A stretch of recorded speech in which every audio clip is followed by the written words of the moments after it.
वाढलेली दिसते, त्याचीही आपूर्ती आपण करतो, पण कुठेतरी याच्यात साठेबाजी होते आहे असे निदर्शनास येत आहे।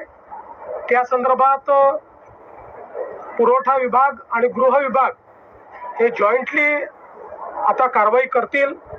मी केवळ आपल्या निदर्शनास आणू इच्छितो की पेट्रोलच्या संदर्भात जे काही सरासरी वापर आपला आहे, मागणी आपली आहे, त्यापेक्षा 23% जास्त आता आपण पुरवठा करतो, 23% मागणी वाढलेली आहे।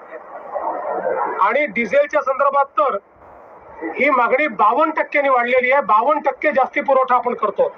म्हणजे सरासरी मागील वर्षी किंवा याही वर्षी प्रतिदिनाचा जो पुरवठा या काळातला, त्या पुरवठ्यापेक्षा 52% जास्त डिझेल हे आता पेट्रोल पंपाच्या माध्यमातून आपण पुरवतो।